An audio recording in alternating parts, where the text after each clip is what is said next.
When the trigger was pulled, Dmitri's head exploded. Ivan Petrov would never forget that moment, because 1 second earlier, Dmitri had been smiling at him. 1 second later, he was on the ground, in the snow, a crimson stain spreading across the white. It was the 62nd day of Stalingrad, and Ivan Petrov was now completely alone. Moving in the ruins of the Red October factory meant suicide. Ivan knew this. Somewhere across the rubble, hidden among the debris, a German sniper was waiting. Patient, silent, deadly. Ivan pressed his body against the frozen concrete wall, his breath forming small clouds in the -15-degree air. His Mosin Nagant rifle felt heavier than ever. 4 bullets. That's all he had left. 4 chances. 4 decisions between life and death. 3 days without sleep. 2 days without food. 1 canteen of frozen water. And somewhere out there, a ghost who had already killed 8 Soviet soldiers in the past 72 hours. The factory floor was a graveyard of twisted metal and shattered dreams.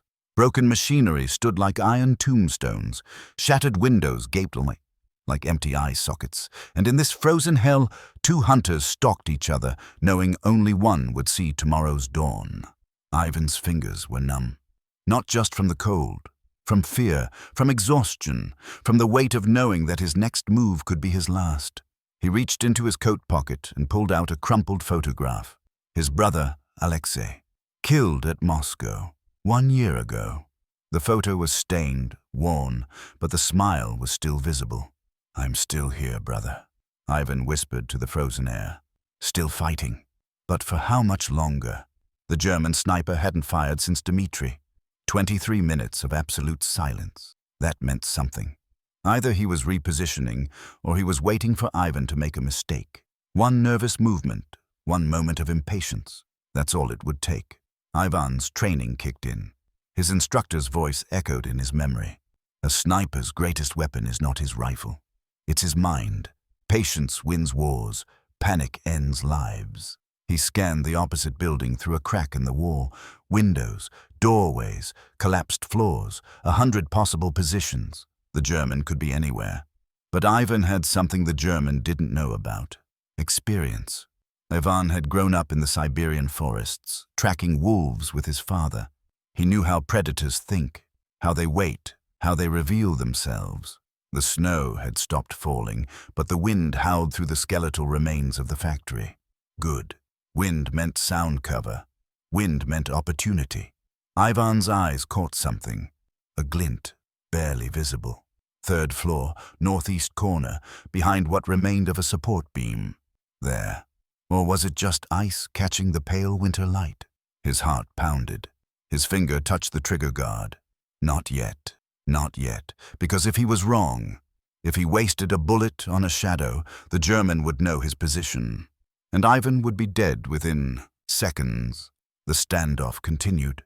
2 men, 2 rifles, 2 wills locked in a dance of death. Somewhere in the distance, artillery rumbled. The battle for Stalingrad raged on, but here, in this frozen pocket of hell, time had stopped. Ivan's radio crackled. A weak signal. Command's voice broke through the static. "All units, Sector 7, fall back. Repeat, fall back to secondary positions. You have 6 hours. 6 hours. Then Soviet forces would retreat, and Ivan would be left behind enemy lines. Alone, with a German sniper who knew these ruins as well as he did. The impossible choice crystallized in Ivan's frost-bitten mind. He could retreat now, disappear into the rubble, try to survive, but that would mean leaving the German alive, leaving him to kill more Soviet soldiers, more Dmitris, more brothers, or he could stay. Finish this. Hunter versus hunter. But that meant risking everything on 4 bullets and a guess. Ivan closed his eyes, breathed, listened, and then he heard it. The smallest sound. Metal on stone. A rifle barrel scraping against concrete. The German was adjusting his position. 3rd floor, northeast corner, behind the support beam. Ivan had been right. His blood turned cold, not from fear, from focus, from the crystalline clarity that comes when death is 1 decision away. He shifted his weight, millimeter by millimeter, aligning his rifle with the crack in the wall. His scope found the beam, found the shadow behind it. One shot, that's all he would get. If he missed, the muzzle flash would give away his position, and the German would return fire before Ivan could chamber another round. His instructor's voice again. "Don't think. Feel. Your rifle is part of you. Your bullet knows where to go. Trust it." Ivan's finger moved to the trigger. The metal was ice cold. His breath slowed. His heartbeat slowed. The world slowed. And then, something unexpected happened. A bird. A crow. Black against the gray sky. It landed on the support beam where the German was hiding. The bird cocked its head, looked directly at Ivan's position, and cawed. The German would see the bird's gaze, would follow its line of sight, would know. Ivan had 3 seconds, maybe less. Ivan didn't think. His body moved on instinct. Years of hunting in Siberian winters took over. He fired. The Mosin Nagant's crack echoed through the frozen factory like thunder. The crow exploded into flight, and behind the support beam, a figure jerked backward. Hit. But was it fatal? Ivan's hands moved mechanically. He chambered the next round. 3 bullets left. His eyes never left the scope. The shadow behind the beam hadn't moved again. No return fire. That meant either the German was dead or he was wounded and waiting. Waiting for Ivan to make the amateur mistake, to stand up, to celebrate, to expose himself. Ivan didn't move. He barely breathed. 5 minutes passed. 10. The wind picked up, carrying snow and ash through the shattered windows. Still no movement from across the factory floor, but something felt wrong. Ivan's hunter instincts screamed at him. Something was off. The shot had been too easy. The German had survived 3 days in these ruins by being smarter, faster, more careful than this. Would he really expose himself because a bird landed nearby? Unless it wasn't a mistake. Ivan's blood froze. His mind raced through the possibilities. What if the German had wanted Ivan to see him? What if the shadow behind the beam was just equipment? A decoy? What if the real sniper was somewhere else entirely, watching Ivan's muzzle flash, waiting for him to reveal his exact position? The thought hit Ivan like a physical blow. He rolled left, away from his firing position, just as a bullet tore through the space where his head had been 1 second before. The concrete exploded into dust and fragments. The sound of the shot came a heartbeat later. 4th floor, southwest corner, not northeast. The German had played him perfectly. Ivan's heart hammered against his ribs. He pressed himself flat against the floor, behind a collapsed steel girder. His hands were shaking now, not from cold, from the terrible realization of how close he'd come to death. 3 bullets left, and now the German knew Ivan was smart enough not to fall for simple tricks. This changed everything. The radio crackled again. "Sector 7 units, 5 hours until fallback. Acknowledge." Ivan couldn't acknowledge. Any sound, any movement would give him away. He was pinned. The German had the high ground, better position, and now knew approximately where Ivan was hiding. The mathematics of survival were simple. Ivan needed to move. But moving meant exposing himself, and exposing himself meant death. He looked at his brother's photograph again, now crumpled in his frozen fist. Alexei's smile seemed to ask him a question. "What would you do, brother? Give up or fight?" Ivan had never given up. Not when the Germans had pushed into Soviet territory. Not when his entire unit had been wiped out at the Volga River. Not when he'd gone 3 days without food, watching his friends freeze and starve and die around him. He wasn't going to start giving up now, but he needed a plan, and he needed it fast. The factory floor stretched before him like a chessboard. Every piece of rubble was cover, or a trap. Every shadow could hide death. Ivan's eyes traced possible paths, calculating angles, distances, exposure times. Then he saw it. A broken steam pipe running along the western wall. It was partially collapsed, creating a tunnel of sorts through the debris. If Ivan could reach it, he could move unseen for at least 20 meters, maybe far enough to flank the German's position, but getting to the pipe meant crossing 5 meters of open ground, 5 meters of perfect kill zone, unless he created a distraction. Ivan's hand moved to his belt. He still had half a pack of cigarettes. Terrible Soviet cigarettes that barely burned, but right now they were worth more than gold. He pulled out 3 cigarettes, bunched them together, and used his lighter to ignite them. The small flame seemed impossibly bright in the grey factory light. He placed the burning cigarettes inside an empty ration tin, then carefully positioned the tin behind a piece of rubble, 15 meters to his right. The cigarettes would burn for maybe 3 minutes. The smoke would rise, visible against the dark factory interior. And if Ivan was lucky, the German would think it was breath vapor from Ivan's position. It was a desperate gamble. But desperation was all Ivan had left. He waited 30 seconds, giving the smoke time to build. Then, moving with the careful slowness of a stalking wolf, Ivan began to crawl toward the steam pipe. Every movement was calculated.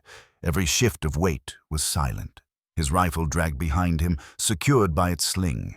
20 seconds. The pipe was 3 meters away. 30 seconds. 2 meters. 40 seconds. Almost there. Then a shot rang out. The ration tin exploded into fragments. The German had taken the bait.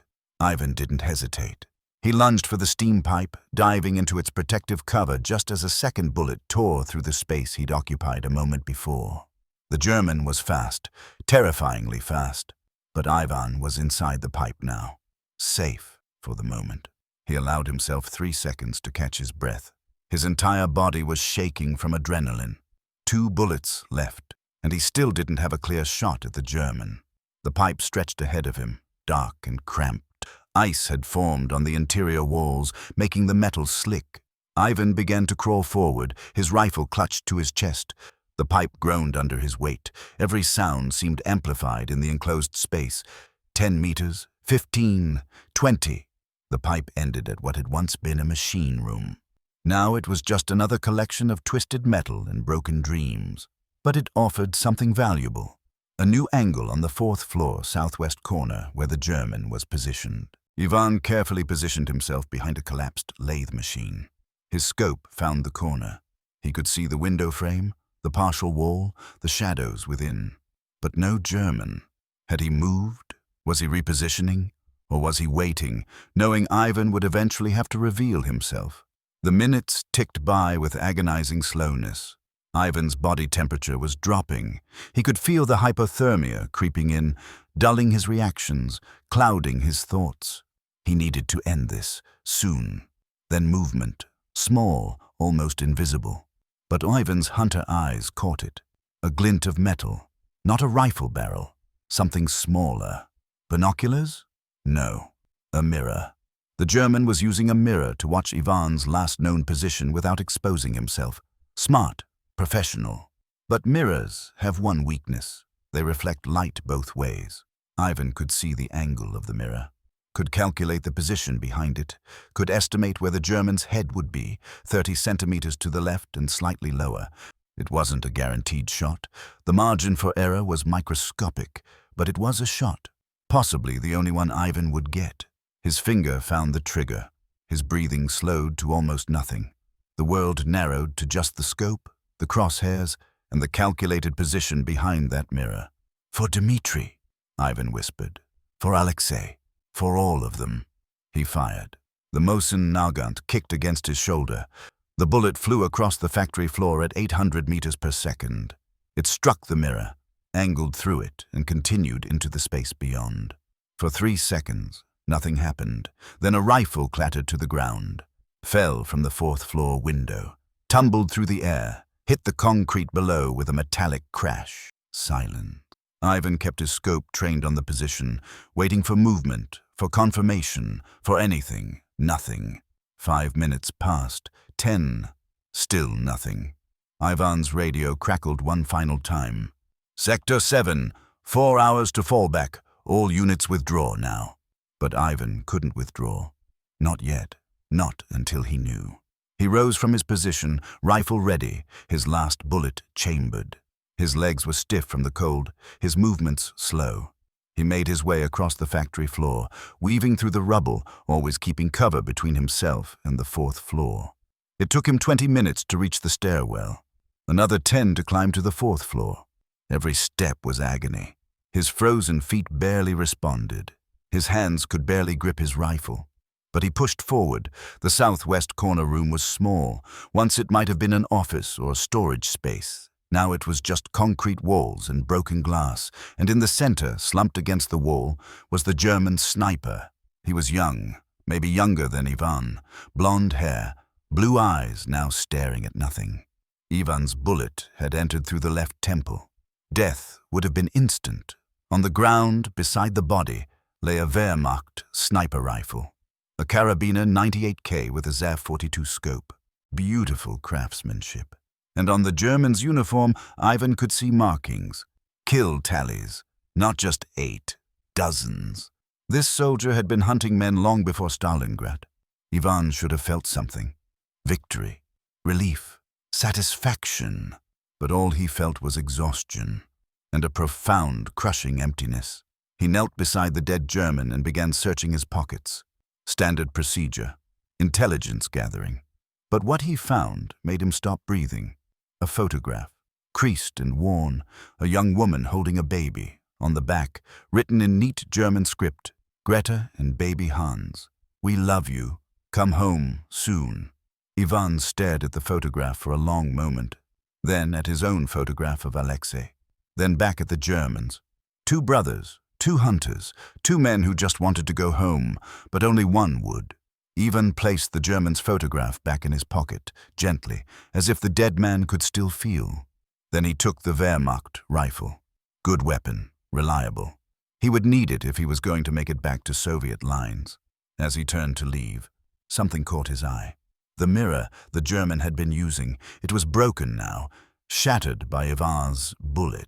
But in one of the fragments, Ivan caught his own reflection. He barely recognized himself. Gaunt, hollow-eyed, more ghost than man. Is this what we've become? He asked the silence. No answer came. Ivan descended the stairs slowly, each step echoing in the empty factory. Outside, the wind had picked up again.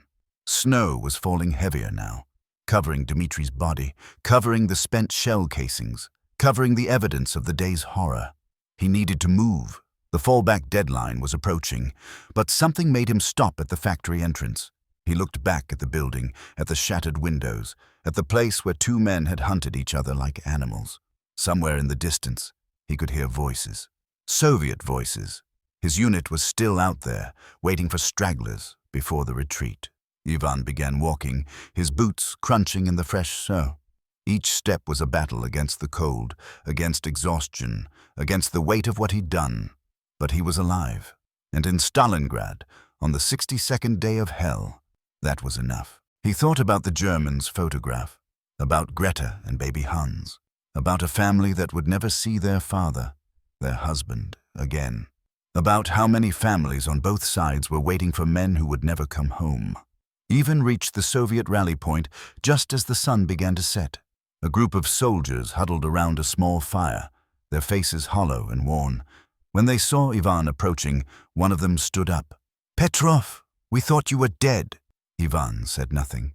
He simply walked to the fire and sat down, extending his frozen hands toward the flames. "Did you get him?" another soldier asked. "The German sniper?" Ivan nodded once, short, final. The soldiers exchanged glances. No one asked for details. In Stalingrad, you learned not to ask. Some stories were too heavy to share. "Command wants us moving in 30 minutes, the first soldier said. "We're falling back to the Lazur chemical plant. Rumor is the Germans are regrouping for another push. Another battle, another factory, another day of survival." Ivan pulled out his brother's photograph and looked at it one more time. Alexei's smile seemed different now. Not a question anymore, just a memory. A reminder of who Ivan had been before the war turned him into something else. "Rest, brother," Ivan whispered. "I'm still fighting, but I don't know what I'm fighting for anymore." The soldier next to him heard the words and offered a cigarette. Ivan took it, lit it from the fire, and inhaled deeply. The smoke burned his lungs, but the pain felt real, felt human. "We fight because we're still here," the soldier said quietly. "That's all the reason we need." Maybe he was right. Maybe survival was its own purpose.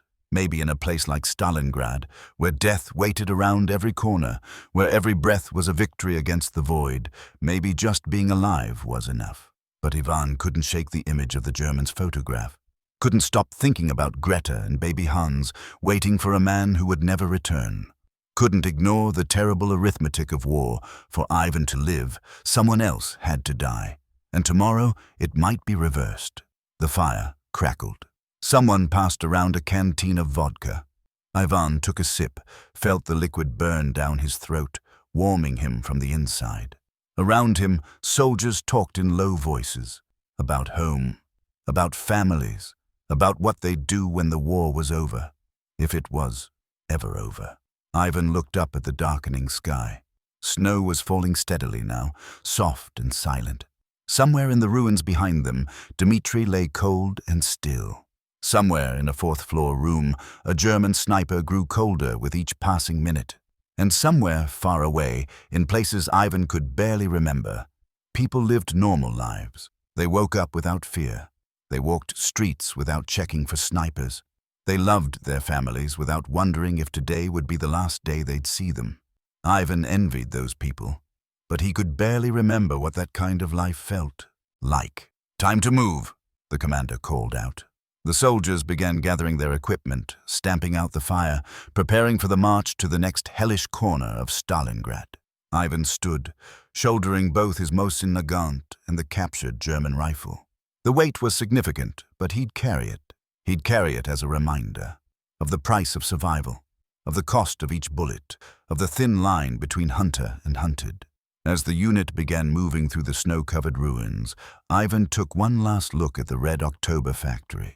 It stood against the grey sky like a tombstone, marking the place where part of him had died along with the German sniper.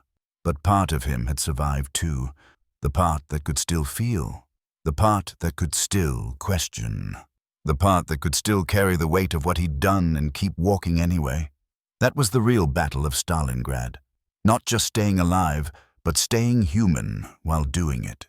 The column of soldiers disappeared into the swirling snow, ghosts moving through a ghost city.